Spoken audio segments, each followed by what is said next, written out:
We are here with Ahuna Eziakonwa, which is Assistant to Secretary General and Director of the UN Development Program Bureau for Africa.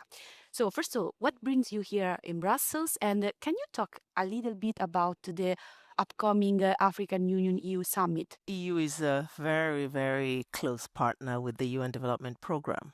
We do a lot together in different parts of the world, but increasingly also in Africa, which is the area that I cover. So we check in from time to time on the partnership just to, renew our relationship, our dialogue, and try to get a sense of how things are moving on the development landscape, particularly now when we see a shrinking of development assistance. So it's been quite important to come and engage with our partners here at the European Union in Brussels.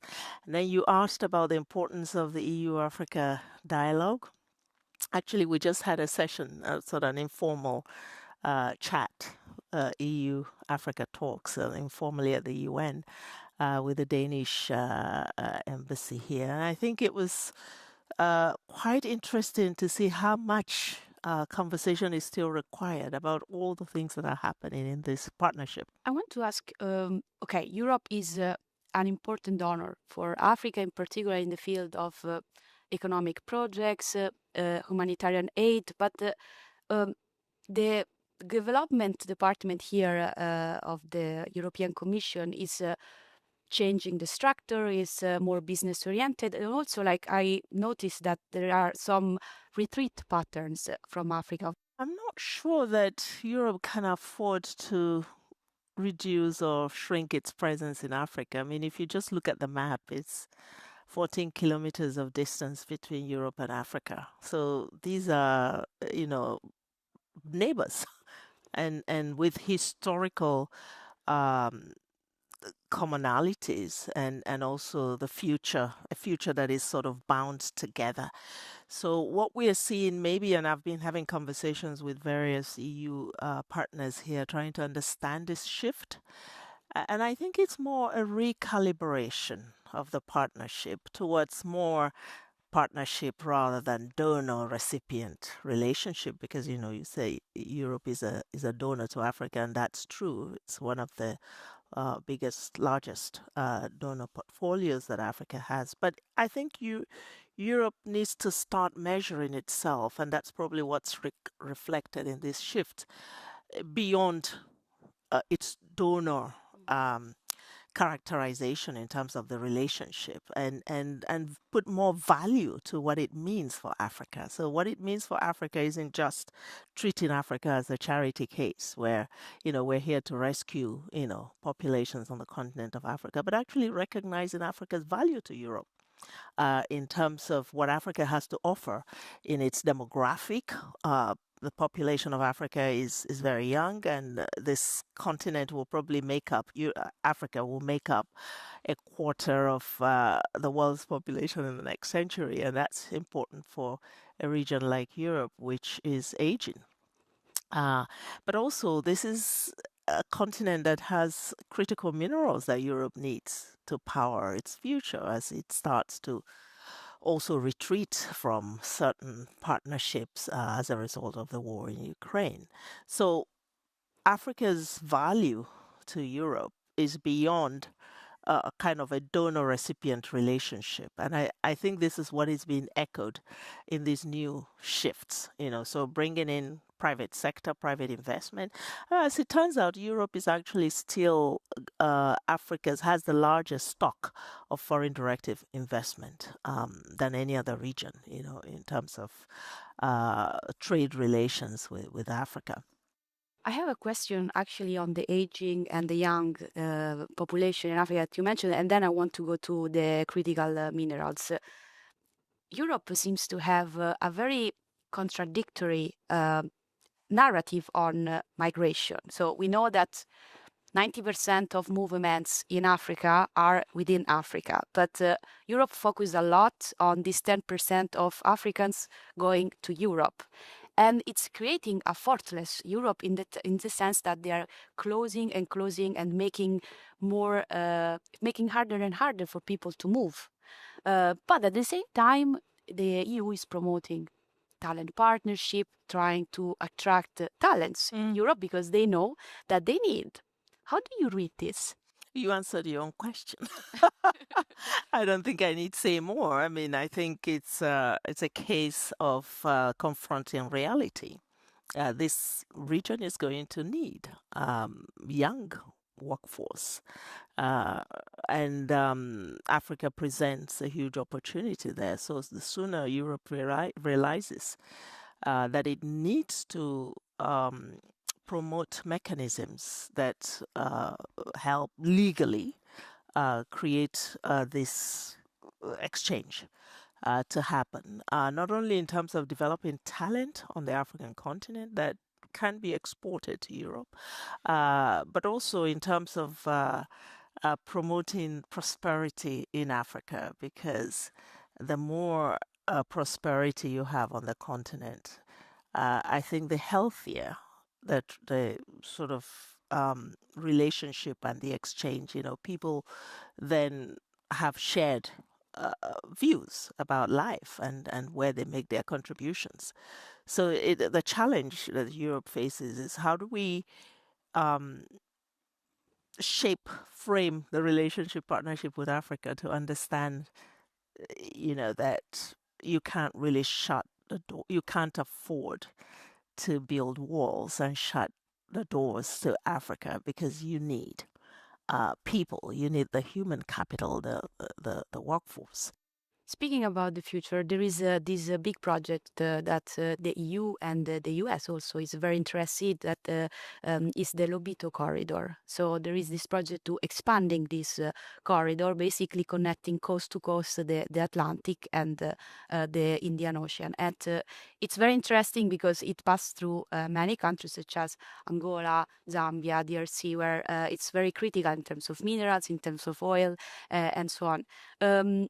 Where are we with this project? Because I also read that there was recently in June a meeting where the Italians with the Mattei plan, the so-called Mattei plan, they want to invest in this project as well. I think I would also like to find out where we are on this. I think everybody wants Africa's critical minerals because there is a high demand. And the question is, are we going to go back to the old habits of just looking at Africa as a supplier of raw materials that are needed for industrialization elsewhere or for development elsewhere? And I hope that history has taught us that this does not create a win-win situation. Africa loses out big time by being commodity heavy in terms of its trade relations, because that doesn't help to create jobs, right? So an extractive type of partnership needs an exit. And the question is, will Europe be one of the regions that helps Africa to unburden itself from this extractive and commodity heavy type of partnerships? And the Lobito corridor could provide an opportunity for a departure from this kind of practice. So imagine the plan, including making sure that agricultural value chains along the corridor that you just described, passing through 3 countries where there are populations, there are communities along that chain. So you don't just build a train line to take raw materials out and transport them out. You create an economy locally that will benefit the local populations. And that's what the approach that UNDP would take, for instance. We have just been speaking with the Angolan government about creating what we call an agribusiness tech hub along the Lobito corridor. Because this will then see to it that young entrepreneurs are part of the value chain, and that there is a secondary or local economy that is developing even as you mine the resources. In Zambia, we've also worked through a new initiative we call Timbuktu to work with the government of Zambia to launch a mine tech hub. dealing with this huge project, you crossed with other foreign actors that are very interested in Africa, such as China and Russia, in different terms, of course, because China is more an economic presence, is interested in the minerals, but also in the control of some other resources. And Russia has also a political and military presence in some countries, such as also the Central African Republic. Um, so my question is, how, when you deal with this big project, do you have to deal also with them? And how is the geopolicy? What's the strategy of dealing with such, I would say, big partners? I've just come from China, and I was attending the China Africa Trade and Economic Expo.